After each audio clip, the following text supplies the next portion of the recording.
Hello, friends. Robert Bevan here, author of the Caverns Creatures series of comedy, fantasy novels, and short stories. With me is Sam West, and today is another Martial Monday. And we're going to be talking about the next fighter subclass. I think they're called archetypes. Sure. This one's Banneret. I don't know. Maybe it's And French. for watchers at home that may not know that this exists, it used to be called in the Sword Coast Adventures Guide when it was originally printed, which may be the worst book quality-wise we've ever gotten as far as like mechanics go. It was called the Purple Dragon Knight. My Why? God, is this archetype bad? Well, wait a second. Go back to the Purple Dragon Knight, because looking at the features, I don't see anything about purple dragons. What? Neither do I. All right, so you don't know. All right. It's some so the Sword Coast Adventures Guide gave us Blade Singers, which were pretty busto. They gave us Battle Ragers, which are the dwarven spiked armor wearing barbarians, and they gave us this Purple Dragon Knights. And all of those are specific to either organizations or the races. So, for example, Battle Rager is a dwarf sort of subclass. Blade Singer is an elf, wizard, a martial, full caster with extra attack, which full caster with extra attack are just good. So, like, that ended up being really solid.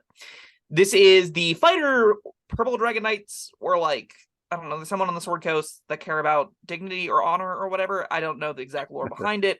They're none of the base. They're none of the base factions of like Zentarum or Emerald Enclave or any of that. And if it goes any deeper than those five, I've checked out. I'm not dealing with that kind of world building implications. I'm just gonna use the cool stuff that me and my players come up with instead, because that's like the core of D&D. So yeah, if you want to do a deep lore dive on Purple Dragon Knight, Sword Coast Adventures Guide probably has text about it. I would be shocked if they didn't.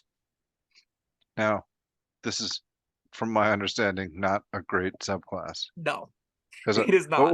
Because I'm looking at the description here, and it opens with, these guys are so badass. What does it say? Let me. Inspire greatness in others by committing brave deeds in battle. No, that's not the one I'm looking at. Oh, okay. Oh shucks. Where? A lone Banneret is a it is. skilled warrior, but a Banneret leading a band of allies can transform even the most poorly equipped militia into a ferocious war band. That's just a lie. Blanket lie right there. That's false advertising. No, all right. I'm looking at the sentence above that. The mere presence of one in a hamlet is enough to cause some orcs and bandits to seek easier prey. No, that's also false. They'd be like, oh, thank God he picked a bad subclass. So, okay, this gets 4 features. None of them are very long. So it gets Rallying Cry at 3rd level, which, like, so it's really important whenever you're thinking about what your subclass is doing. This 3rd level feature is going to be a major defining element of what almost every character is doing for the rest of the game. So the reason I think clerics are really busto, and the reason I think warlocks are really busted, and the reason I like a lot of classes that have their archetype at 1st level is they get a very clear play pattern defining thing that is really useful and lets you build a specific way and do a bunch of cool, powerful stuff. So you're supposed to get, with your archetype, something big, something impactful. What they get is Rallying Cry. When you use your 2nd wind feature, you can choose up to 3 creatures that are 60 feet of you, and they each regain hit points equal to your fighter level, provided they can hear you. So once per short rest, you can heal people for 3. That's it. That's everything they get at 3rd level. Champions are critting on 19s, which may not be the most exciting thing in the world, but that is a way higher impact whenever you're making 6, 7, 8 attacks. Whenever you're making 1 second wind to give 10 hit points. Huzzah! No, that's not it. This is not where the whole feature. Battle Masters get a whole slew of new dice and cool tricks and stuff. Eldritch Knight get a bunch of fun spells, and they're teleporting around Misty Steps and stabbing people, and they're like attacking, cantripping, attacking, doing cool things. And then you got, Rune Knights that got a bunch of cool, wacky runes that do powerful and nifty stuff. You got Echo Fighters, which are they get a cool duplicate of themselves. There's a bunch of random, bizarre, powerful nonsense. Yeah, this is just a bunch of hit points. All right, you know what? I'm glad you just said all that, because so far we've done Arcane Archer, and this one it's not looking good for the fighter subclasses. But there are better ones to come. Don't worry, we've got good stuff coming. We started with the 2 worst by a lot, I think.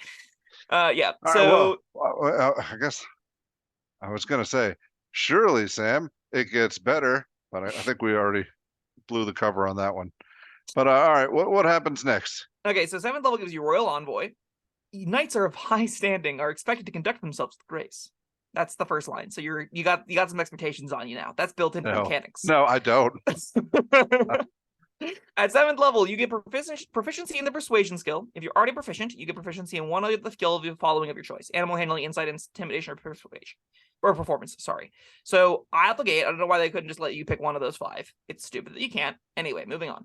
Your proficiency bonus is doubled for an ability check you make that uses persuasion. You receive the benefit regardless of the skill proficiency you gain from this feature. So this is expertise in persuasion and a bonus skill. Sometimes the bonus skill is persuasion.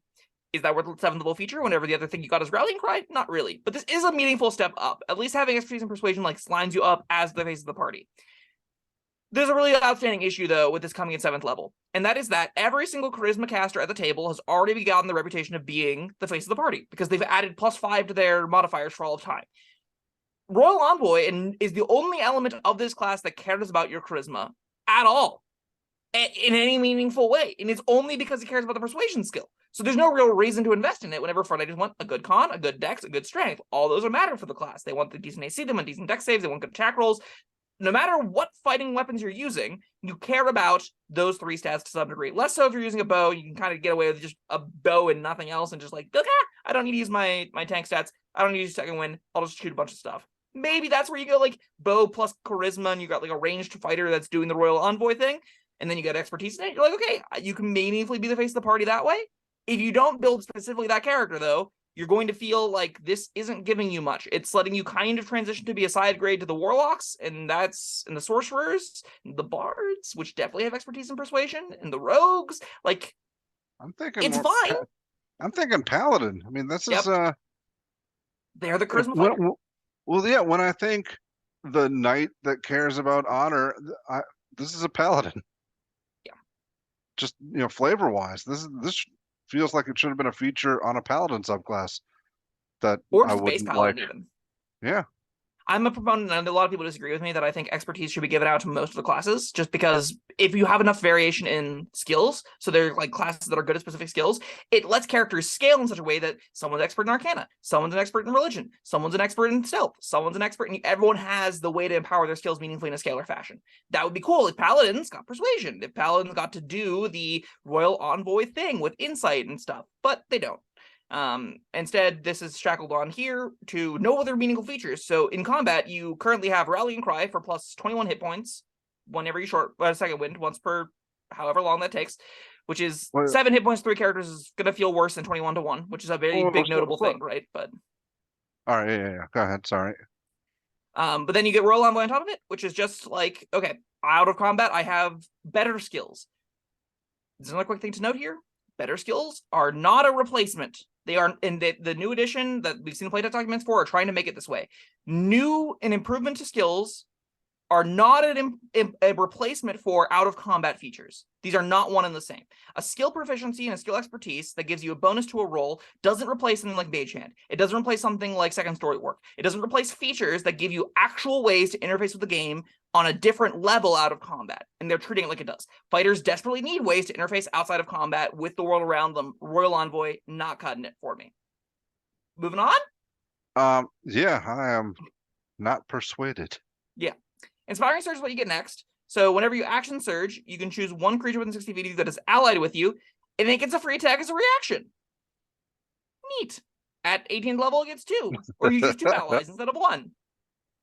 Neat. I like that this turns on Rogue Sneak Attack. That's cute. This is the best thing we've seen so far, and it's once per short rest. Oh, that's something. That is something. And finally, Bulwark. At 15th level, you can extend the benefit of your Indomitable feature to an ally. When you decide to use Indomitable to reroll an Int, Wiz, or Charisma saving throw, and you aren't getting incapacitated, you can choose an ally within 60 feet of you that also failed the saving throw against the same effect.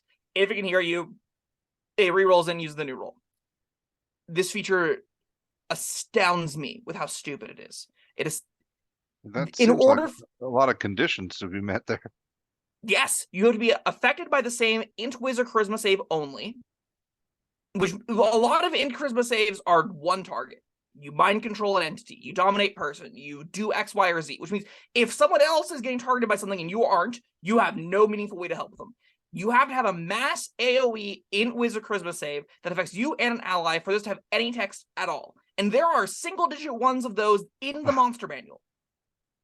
So, like, what is this doing? Not much. Not it reads worse than it is. Or it is worse than it reads. Mm-hmm. And that's it. That's all of Purple Dragon Knight. That's all of Banneret. There's nothing else here. There's no features. There's no out-of-combat utility. There's no empowering your own attacks in any way, shape, or form. There's no direction to consider whenever building for this. There's no options to peruse that make this suddenly more exciting or interesting. This is as bog-standard, boring, garbo support fighter as you could possibly design. If you would have told me this was someone's first homebrew that they posted to Reddit, I'd be like, yeah, that makes sense. That was a good attempt, but this isn't anywhere close to what it needs to be. This is unofficial. You had to pay money for this. Oh my God. This, yeah, because Inspiring Surge is the only thing that really does anything. And I'm trying, because you think, all right, if you're doing a multi-class build, you can take the best parts of each, but the one okay part comes at level 10. You gotta invest 10 levels in this to no, nobody's doing that. Yeah, so Rallying Cry having the ability to get people off 0 is interesting, at least. That is a real use case for it. It turns your second wind into a healing word. Turning your second wind into a healing word isn't a good enough subclass feature to justify taking this, but at least it's interesting-ish, kind of, if it were alongside other things. If it were something you got to optionally pick alongside other new supportive mechanics, and we could talk about this as a more interesting archetype. If being 15 hit points, level 15 to 3 creatures, that hits an attack, that gets someone off 0, that's something. But there's nothing else here. This is just far too limited. I don't want everyone to... Like, multiclassing this is devastating because things care about your fighter level with this. You have to stick with this, not get any boons to your attack rolls, not get any boons to doing the thing fighters want to do, not improving them outside of combat in any meaningful way. Ugh. Ugh. Gross. Hate this. Is it worse than Arcane Archer? Maybe, but it's close. I think so. I don't know that it's close. I mean, Arcane Archer was bad, but this... I mean, at least it had things. It gave you things to do, and they were limited. You only got 2 per short rest, but this doesn't even give you new things to do per short rest. It just gives you your things you do per short rest slightly help your buddies. Oh, this one hurts. Yeah, this is bad. Imagine instead of taking Royal Envoy, if you want a fighter with expertise and persuasion, hear me out. 1 level in Rogue. Just 1 level in Rogue gives you expertise and 2 skills. You get 2 of your choice to get expertise in. Give me anyone. You can have persuasion and animal handling if you want. Go nuts. Take a level in Rogue, don't take the subclass. All right. Dare I ask if you have a rating? Utter trash, 1 out of 5. Don't ever take this. Yep. Can't believe they asked money for this. Not gonna argue with you there. 1 out of 5 it is. That's trash. Oh, not even a close to like attempting to give it a 2. It wounds me.